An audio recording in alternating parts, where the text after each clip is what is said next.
कहा जाता है, जिंदगी बदलने के लिए कोई बड़ा चमत्कार नहीं चाहिए, बस एक सच्चे गुरु का एक वचन काफी होता है। आज वो वचन श्री हित प्रेमानंद जी महाराज के मुखारविंद से निकला है, जो हर उस हृदय को छू जाएगा जो प्रेम की तलाश में है। इस वाणी को ध्यान से सुनिए, क्योंकि हो सकता है आज का ये प्रवचन आपकी जिंदगी का सबसे पवित्र मोड़ बन जाए। अलोन बॉय क्रिएशन प्रस्तुत कर रहा है प्रेम और भक्ति से भरी अमृतवाणी। जय श्री राधे। दो प्रकार की उपासना होती है।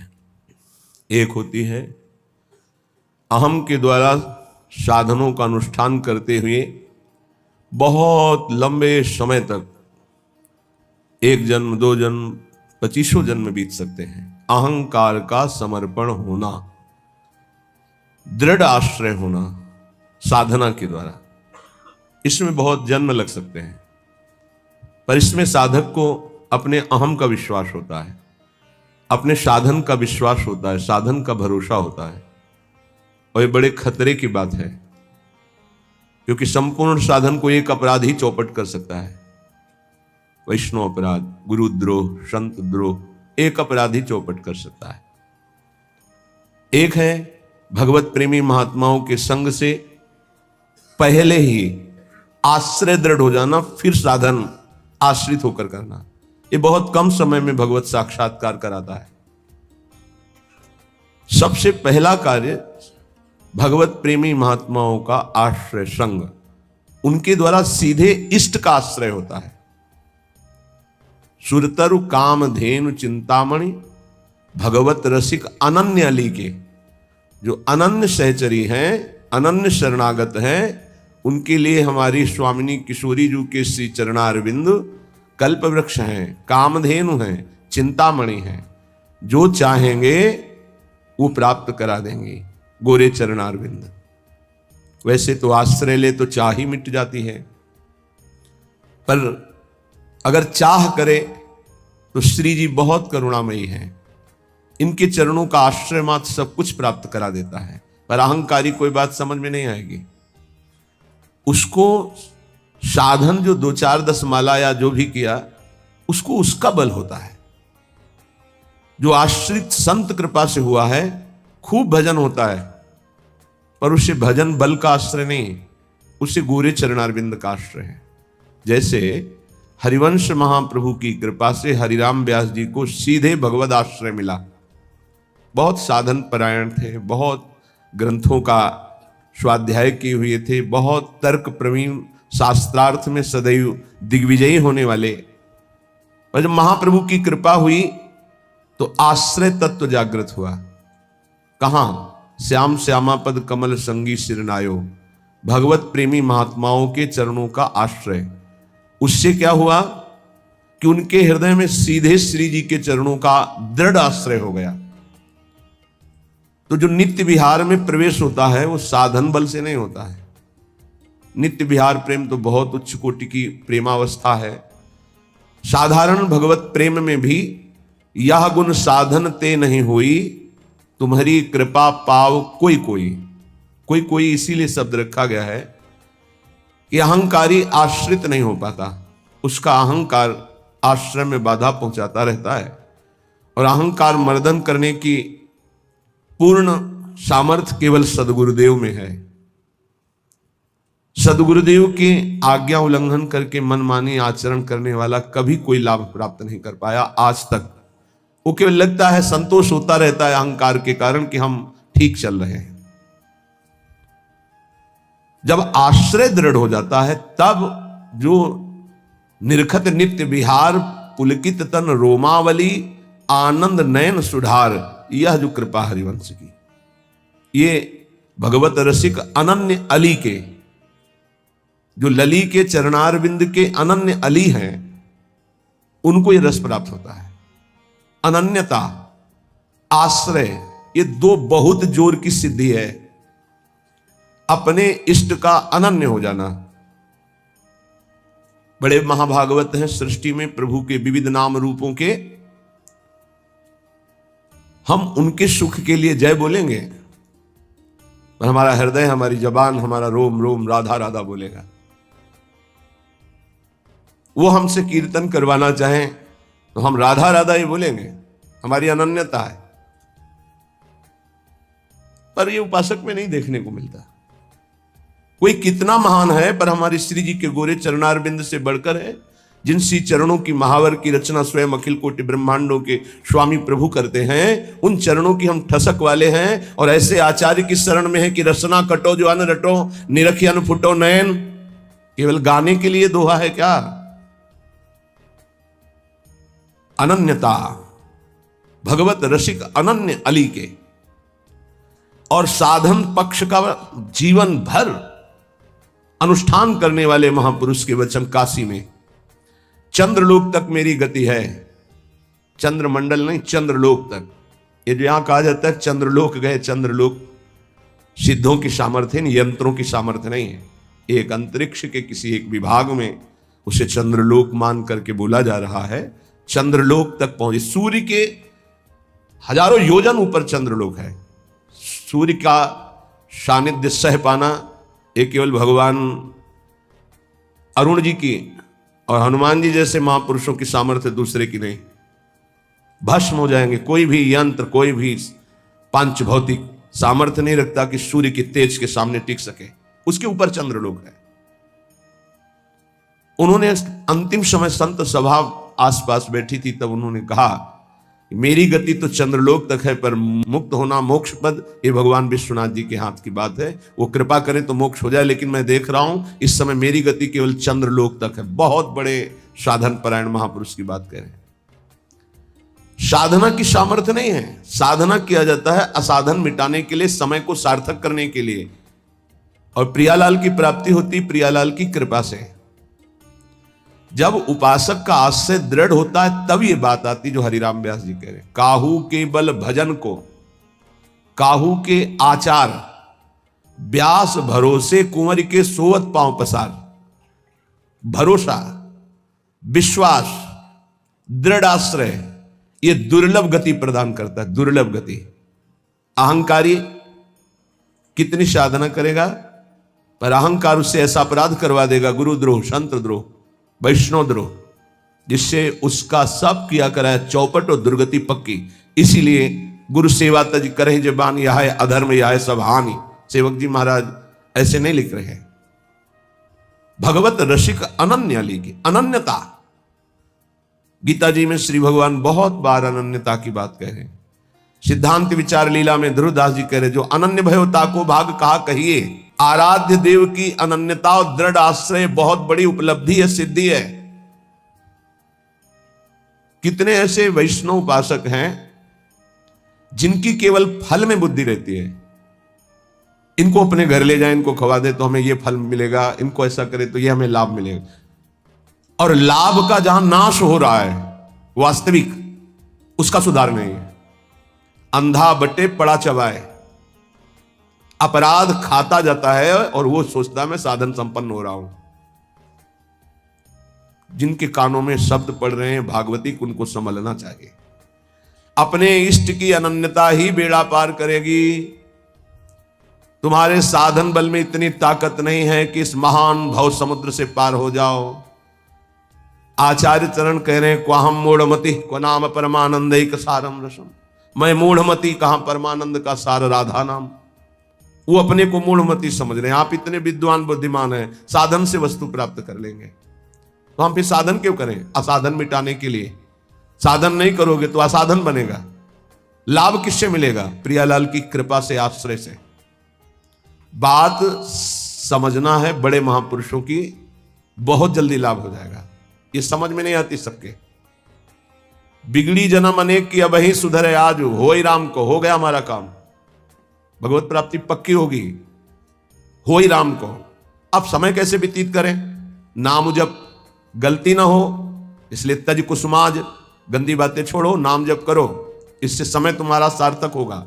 गति तुम्हारी प्रभु के होने से होगी। मेरी प्रिया जो, मेरे श्यामा जो, मेरी लाडली जो। ये बात समझ में नहीं आती, ये नहीं समझ में आती। दान पुण्य समझ में आएगा, तीर्थ स्नान, परिक्रमा, साधु सेवा, ये समझ में आएगा, क्योंकि इससे मुझे लाभ मिल रहा है। क्या? अहम को सुख मिल रहा है। मैं प्रति महीने इतना देता हूं, मैं प्रति महीने ये दान करता हूं, मैं ये करता हूं, ये करता हूं। ये हुआ अंधा बटा, और अहंकार रूपी पड़ा चबा रहा है, तुम्हारी समझ में नहीं आ रहा। खाली हाथ मलिनता की मलिनता बनी रहेगी। जिनको कृपा का परिचय मिला वो करे सबे अंग गुणहीन हो। देख लो, नित्य विहार रस की रचना करने वाले महापुरुष कह रहे हैं, जो सर्वोपरि रस के ज्ञाता हैं वो कह रहे हैं सबे अंग गुणहीन हो, ताको जतन न कोई, एक किशोरी कृपाते, जो कछु होई सो होई। समस्त साधनों से हीन हूं, कोई देवी संपदा का कोई गुणाभिमान नहीं। कैसे महापुरुष हैं? सबे अंग गुणहीन। मुझ हीन की गति तो केवल लाडली जू है, लाडली जू की कृपा है बस। सो कृपाति सुलभ नहीं, ताको कौन उपाय, चरण शरण हरिवंश की सहज ही बन्यो बना। वो भी कृपा ऐसे सुलभ नहीं होती किशोरी जी की। बोले हमारा तो सब सहज बनाव बन गया, हित सजनी स्वरूपा हरिवंश महाप्रभु की शरण मिल गई, तो श्री हरिवंश कृपा हुई तो लाडली जी की कृपा बरसने लगी। किसके ऊपर? जो सबे अंग गुणहीन हो, किंचन मात्र अहंकार नहीं।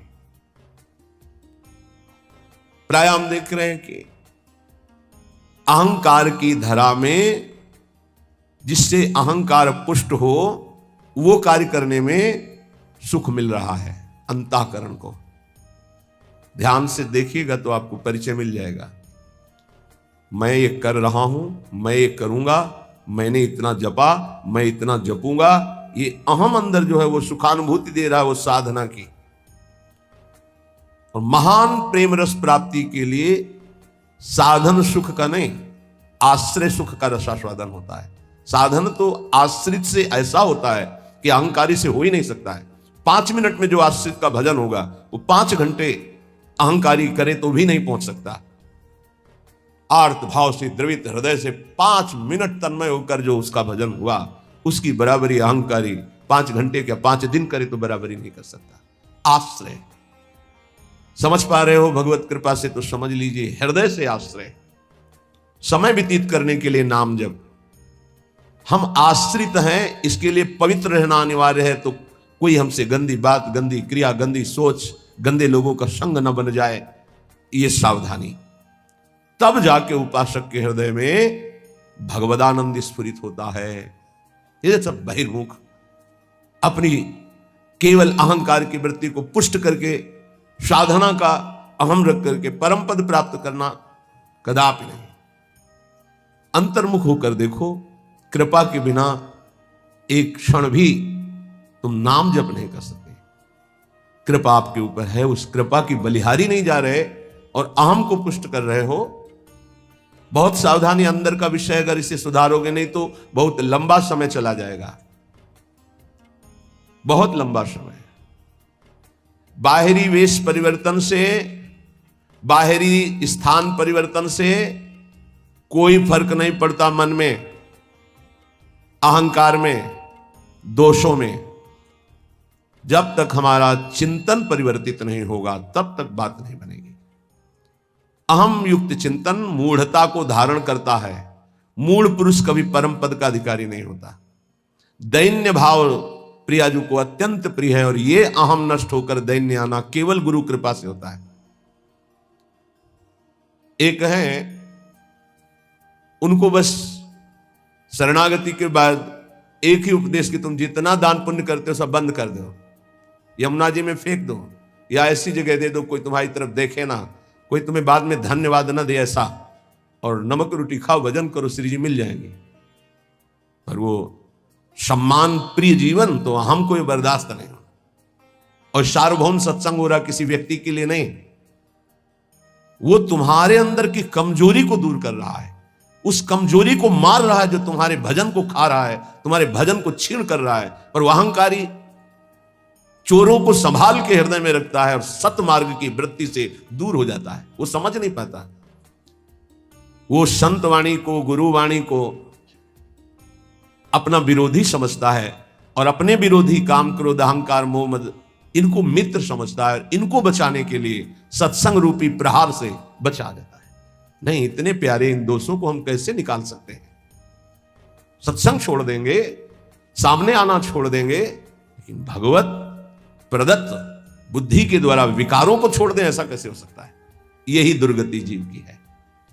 भगवान की तरफ से सब बानक बन गया, मानव देह वृंदावन आ जाना, रसिकों से शरणागत होकर दीक्षा ले लेना, साधन पद्धति का ज्ञान करा देना, और कुछ नहीं।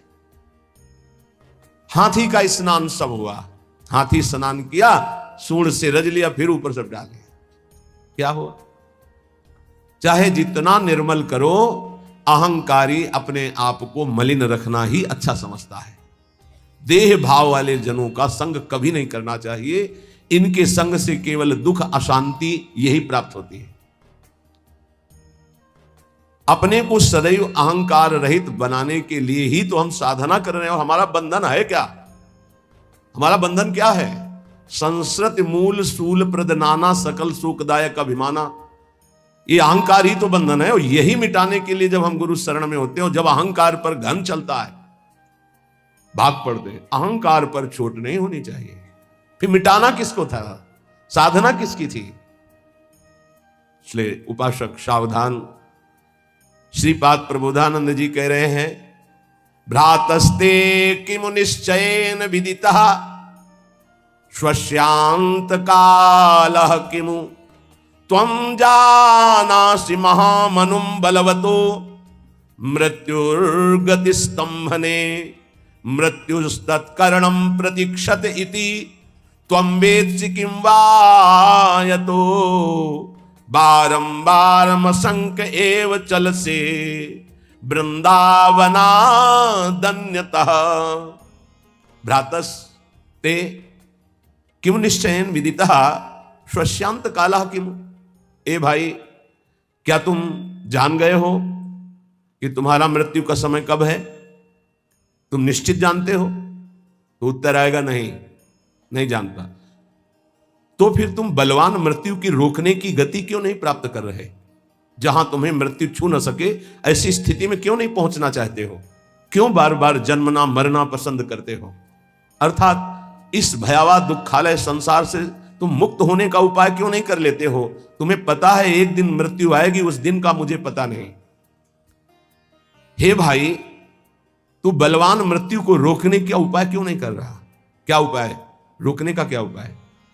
हमारी जो शरीर से तन्मयता है, तन्मयता हट जाए और प्रभु में तन्मयता हो जाए। तो जैसे सांप ने आक्रमण किया, कपड़ा उतार के फेंक दिया, वो उसी को काट रहा है, मेरे ऊपर कोई फर्क नहीं पड़ा। ऐसे ही हमारा कपड़ा है ये स्थूल देह। केवल स्थूल देह पर प्रहार होता है मृत्यु का। सूक्ष्म देह कारण और जीवात्मा ये पुनः नए शरीर को धारण करते हैं, स्थूल छूटता रहता है। श्रीपाद कह रहे हैं, जब तुम्हें अपनी मृत्यु का पता नहीं और मरोगे, तो तुम उपाय क्यों ऐसा नहीं कर लेते जिससे मृत्यु तुम्हें स्पर्श न कर पावे? जब तुम्हारी मृत्यु होगी तो तुम्हारा कुछ नहीं होगा इस मृत्यु लोक का। तो अपनी श्वासें ऐसी जगह क्यों नष्ट कर रहे हो जहां कुछ तुम्हें नहीं मिलेगा? कई बार प्रार्थना की है, मानो आपको एक ऐसे देश भेजा जाए जहां बहुत सब सुविधाएं मिल जाएंगी, खूब भोग भोगो, रुपया पैसा मकान सब, लेकिन वीजा है आपका, उसके तिथि तारीख पूर्ण होने पर आपको तुरंत वापस बुलाया जाएगा। जब वहां से वापस बुलाया जाएगा तो कुछ नहीं, कपड़ा भी उतरा लिया जाएगा। बोलो, ऐसे देश में रहना पसंद करोगे जाना? विचार करके देखो, कपड़ा भी उतरा लिया जाएगा, फिर देश से बाहर निकलो। चाहे जितना पुत्र पुत्री परिवार, रुपया पैसा, गाड़ी घोड़ा मकान सब एकत्रित कर लिया, लेकिन जब उस देश का वीजा खत्म होगा तो कपड़ा भी उतरा लिया जाएगा और आपको भगा दिया जाएगा। बोलो, ऐसे देश में रहना पसंद करोगे? राजी रहोगे? सब कोई कहेगा नहीं। तो ऐसे ही देश में तो रह रहे हो, इसी देश में रह रहे हो, इसका नाम मृत्यु लोक है। हर सुविधा, हर विधान, हर आपका किया हुआ संकल्प, कार्य, सब का सब आपका यहीं रह जाएगा। ये कपड़ा भी उतरा लिया जाएगा, स्थूल शरीर भी यहीं भस्म कर दिया जाता है, इसको भी नहीं ले जा सकते, छोड़, इसको भी छोड़ करके सूक्ष्म शरीर, कारण शरीर और जीवात्मा, ये पुनः आगे पुनरपि जननम पुनरपि मरणम पुनरपि जननी जठरे शयनम। आप विचार करो कि आप बुद्धिमान हो। यदि परम कृपालु प्रभु का आश्रय लेकर नाम जप नहीं कर रहे और विषय भोगों में, नाना प्रकार की धन संपत्ति में, नाना प्रकार के व्यवहार बढ़ाने में अपना समय नष्ट कर रहे हो, तो तुमको ये ध्यान रखना चाहिए कि तुम इस देश में हो, मृत्युलोक में हो, जहां से भगाया जाएगा वीजा खत्म होने पर, श्वास पूरी होने पर। तो आपका शरीर भी आपके साथ नहीं होगा, कपड़ा तक उतरा लिया जाएगा। ये शरीर हमारा कपड़ा है, वशांश जीर्णानि यथा विहाय, इसे कपड़ा ही कहा है भगवान ने। क्या बुद्धिमान हो तुम, इतना दिव्य मानव देह मिलने के बाद कमा के क्या जा रहे हो, पाप और पुण्य की पोटरी लेकर फिर वही दुर्गति। इसलिए भाई मृत्यु तुम्हारा इंतजार नहीं कर रही। भाई बेटी का ब्याह रहेगा, पूरा कर ले तो हम थोड़ा भी, या थोड़ा अमुक कार्य रह गया, नहीं, तत्काल प्रहार करेगी, बस समय आने दो। चाहे वो पुण्यात्मा हो, चाहे महात्मा हो, चाहे दुरात्मा हो, सबके ऊपर उसका प्रहार होता है। पर महात्मा अपनी स्थिति इतनी ऊंची उठा लेता है कि मृत्यु जनित उसको दुख नहीं होता। जैसे मत वाले हाथी के गले से फूलों की माला कब टूट के गिर गई पता नहीं चलता, ऐसे भगवत प्राप्त महात्मा का शरीर कब छूट गया उसको कोई पता नहीं, क्योंकि वो हर समय जिसमें रमण कर रहा था वो उसी में रमण करता है। शरीर एक स्वप्न की तरह छूट गया। इसलिए मेरी प्रार्थना मान ले भ्रातस, ए भाई, बारंबार अमशंके एव चल से वृंदावनादन्यतः। वृंदावन, प्रिया प्रीतम, प्रेमी जन, भगवान नाम, इनको तू छोड़कर बार बार अन्य चिंतन करता है, अन्य क्रियाएं करता है, अन्य बातों में मन लगा रहा है। तुझे डर नहीं लग रहा कि तेरी मृत्यु होने वाली है? बहुत भयावह संसार है, बहुत भयावह। क्योंकि आपको भुलावे में डाल दिया गया इसलिए आपको ऐसा नहीं लग रहा। यहां प्रति मिनट प्रति सेकंड ऐसे सावधान है जैसे युद्ध क्षेत्र में चारों तरफ से बाण चल रहे हो और वो महारथी अतिरथी वीर अपने को बचाते हुए निकल रहा हो, ऐसे चला जा रहा है। एक एक सेकंड सावधान, नेत्र खुले हर समय, मंत्राकार वृत्ति, कभी भी शरीर छूट सकता है। क्यों? क्योंकि पता है ऐसी स्थिति है। आपको एकदम भुलावे में डाल दिया गया है। आपके पास वो पार्षद नहीं है जो आपको सावधान करे। बड़ी कृपा है जिनको भगवान ने ऐसी बुद्धि दे दी, ऐसी विवेक दे दिया, यहां से चलना है, रहना नहीं, देश बिराना है। सबसे सबकी सेवा करो, सबको प्यार करो। वो प्यार, वो सेवा एकमात्र भगवान की प्रेम के लिए, भगवान की प्राप्ति के लिए। खूब धन कमाओ धर्म पूर्वक, दूसरों को सुख पहुंचाओ और उस सुख को भगवान के चरणों में समर्पित करो, तो सुख सिंधु भगवान तुम पर प्रसन्न हो जाएंगे। मृत्यु पर तुम विजय प्राप्त कर लोगे।